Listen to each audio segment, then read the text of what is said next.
Bienvenue à toutes et à tous dans cette nouvelle RI quotidienne. Je suis très heureux de vous retrouver, même si j'ai la voix toujours un petit peu abîmée. Mais écoutez, ça me tenait à cœur de faire cette vidéo, de vous retrouver, de vous partager quand même au moins une fois dans la semaine mes plans. J'ai vraiment eu une semaine complexe et j'ai consacré le peu d'énergie que j'avais aux membres d'Analyse Technique Pro, pour rien vous cacher, pour essayer de répondre à leurs questions et être toujours dans l'accompagnement. Mais c'est vrai que cette semaine a été assez complexe. Donc, je trouvais ça bien, maintenant que j'ai retrouvé un peu de voix, de pouvoir partager avec vous quelques plans sur le DAX, le Nasdaq, le SP500, le Dow Jones, et on verra également le Gold. On va faire une overview de ces différents graphiques. Juste avant ça, je vous propose de voir rapidement les différents éléments du calendrier économique. Pas mal de news ce matin déjà publiées autour du climat des affaires du côté de l'Allemagne. Cet après-midi, la grosse news, en tout cas l'événement majeur, c'est le discours de Jérôme Powell à 14 heures, qui viendra bien évidemment faire la pluie et le beau temps sur les marchés. Donc attention à ne pas se surexposer. Je rappelle que les marchés ouvrent actuellement à 14h30 et non 15h30, donc ça lui laissera le temps aussi de parler un petit peu avant. On va s'appuyer sur nos tendances, sur nos plans qu'on va avoir ensemble. Juste avant également de passer sur les différents indices, je te rappelle que je publie régulièrement des mails. Je t'envoie un mail au travers de ma newsletter, tu as le lien en description, qui te permet de profiter de différents conseils, différentes analyses, de différents trades que j'ai pu prendre. Là, par exemple, c'était il y a quelques jours, c'était il y a 3 jours, j'ai fait un mail où je récapitulais 9.9 conseils pour comment bien acheter la prochaine crypto, parce qu'on est dans un marché actuellement très explosif. Et je rappelle quelques prérequis importants à avoir, avec des petits conseils, des exemples aussi, donc n'hésite pas à en profiter. J'avais fait également la même chose, tu le vois, avec cette fois-ci l'USD-JPY, où j'avais partagé une analyse détaillée, donc n'hésite pas à en profiter.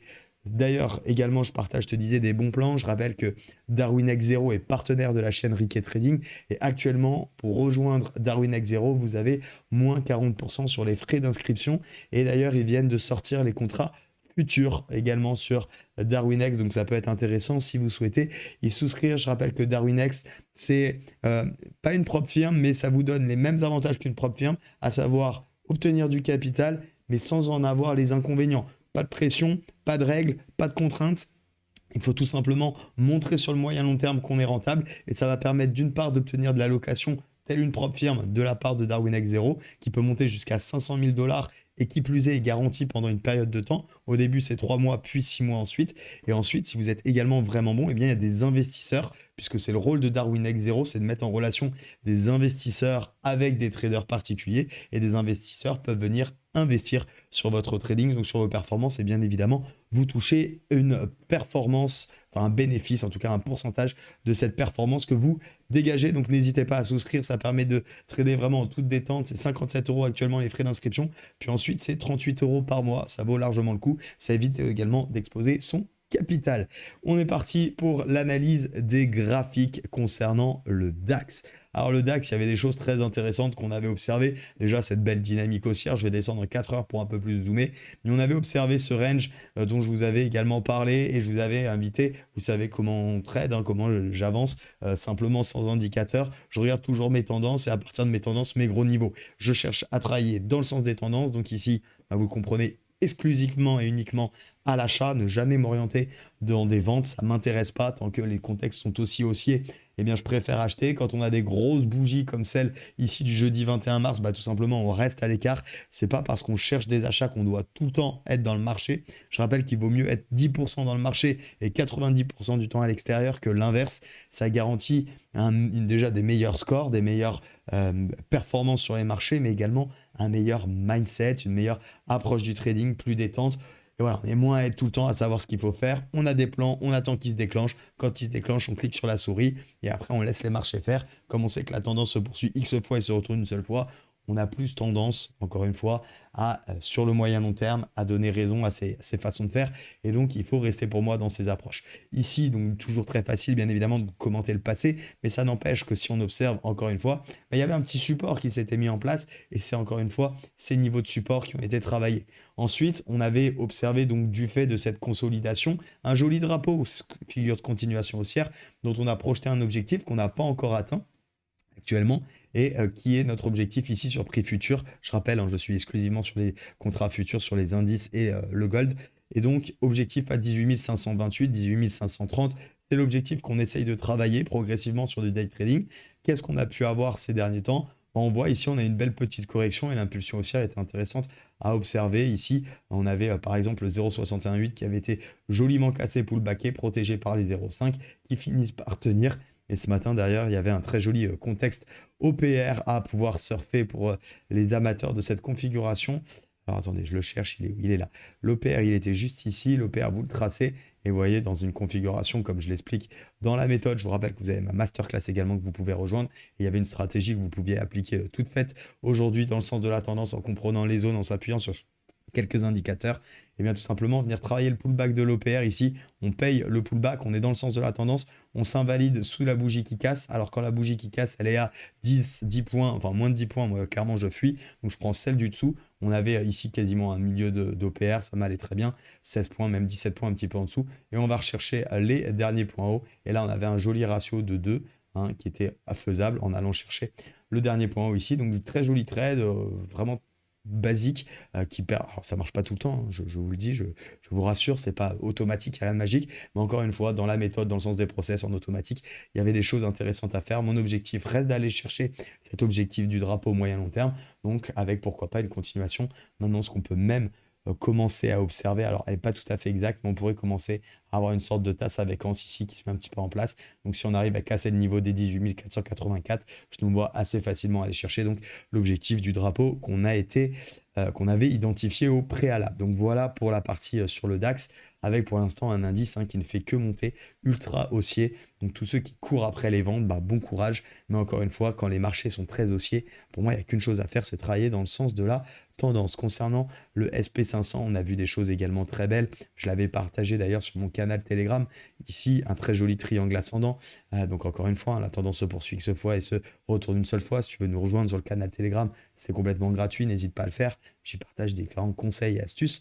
Mais en tout cas, on est dans un joli triangle ascendant sur lequel on a également défini un objectif. Alors on voit grosse cassure très franche, ce qui me permet finalement d'avoir des entrées qui sont relativement, je mets bien entre guillemets relativement parce que c'est jamais si simple bien évidemment, mais ça permet quand même d'identifier des niveaux qui sont clés. Un retour ici sur les 5250 pourrait vraiment être intéressant à payer dans le cadre d'un pullback et pourquoi pas également revenir travailler cette oblique haussière qui maintient maintenant la tendance depuis vraiment un petit moment, depuis octobre 2023. On voit bien qu'en 4 heures, elle est très belle cette oblique, elle a été retravaillée à plusieurs fois avec des petits excès, mais jamais ça ne lâche. Et finalement, on continue de travailler dans le sens des tendances, on achète, on cherche uniquement à payer et on peut accompagner comme ça assez facilement, encore une fois, je mets bien entre guillemets, cette perspective. Ici, on avait par exemple une épaule tête-épaule qui aurait pu être tradée à la vente. Encore une fois, c'est ce que j'explique aux membres d'Analyse Technique Pro. Je suis content parce que beaucoup arrêtent désormais de faire du contre-tendance. Ici, on aurait pu clairement partir à la vente. C'est pas forcément une erreur. Encore une fois, ça aurait pu marcher, mais on évite de vendre un actif qui est autant haussier. Alors, quand on a des configurations comme celle-ci, une épaule tête-épaule qui est plutôt une configuration de vente, finalement, qu'est-ce qu'on fait? Comment on interprète ça? Est-ce qu'on vend? On peut.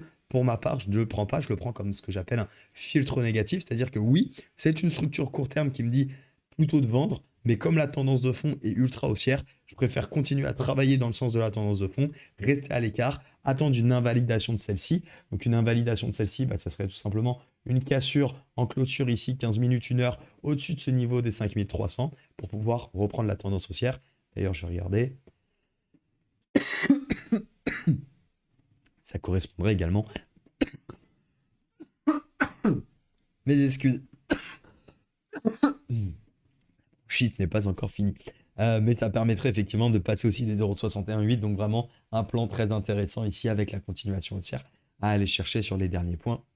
Et ce qui nous en fait des plans très clairs. Donc voilà, j'évite de prendre des ventes, bien évidemment. Si ça casse sur ces derniers points bas, libre à vous de vendre. Encore une fois, je ne vends pas. C'est l'actif haussier. On voit que le moindre signal, petit niveau, petite news, quoi que ce soit, est systématiquement racheté. Donc je continue à travailler dans ce sens de la tendance pour ma part. Le plan, c'est donc continuer si ça paye cet après-midi. En tout cas, ça casse au-dessus des 5313 à l'achat. À l'inverse, on vient corriger, on vient retravailler la zone des 5250. Ce sera peut-être pas pour aujourd'hui, quoique on ne sait jamais avec Powell. Mais pourquoi pas pour lundi se garder ce plan.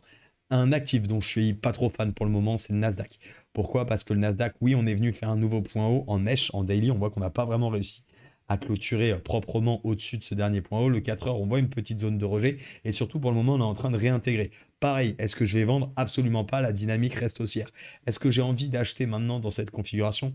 Pas vraiment. On a vu le DAX qui est intéressant à travailler. On a vu le SP500 qui est intéressant à travailler. Le Nasdaq offre, je trouve, un contexte moins clair. Dans ce cas-là, je préfère tout simplement rester à l'écart. Quels sont les petits signaux court terme qui pourraient malgré tout m'aider si vraiment j'étais obstiné à chercher l'achat?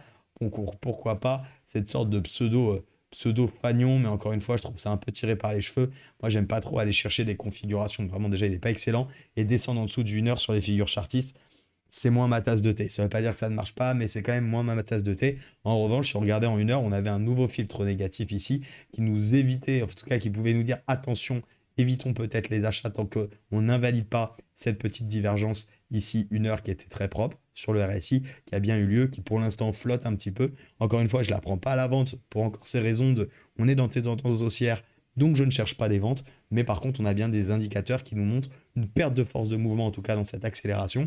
Va-t-elle être confirmée ou non? J'en sais rien. Ce que je vais attendre, c'est donc soit une invalidation de la divergence et donc de continuer à payer. À l'inverse, on corrige. Pourquoi pas payer ce milieu de range? Vous savez, ce n'est pas les zones que j'apprécie particulièrement, mais pourquoi pas revenir payer ce niveau ici qui tient maintenant quand même depuis un petit moment. En février 2024, ça fait plus de 2 semaines. Donc sur le court terme, la zone des 18 110 ici, qui est plutôt pas mal à essayer de travailler. Voilà pour le Nasdaq. On avance pas mal. Concernant le Dow Jones, ça c'est un actif par contre que j'adore. On est vraiment dans une belle configuration, un beau range, belle zone d'accumulation. Pareil, on va dézoomer ça, on va enlever les niveaux d'alerte, on n'en a pas besoin. On aurait d'ailleurs très bien pu reporter un objectif drapeau à minima. Je me demande s'il n'a pas déjà fait la hauteur du range. Non, c'est pas encore fait. Donc on peut très bien, vous voyez, définir ici sur les 40 000. Bon, on va à 40 536, on aurait pu prendre les 40 500. C'est plus intéressant. Mais pourquoi pas, objectif, report du range.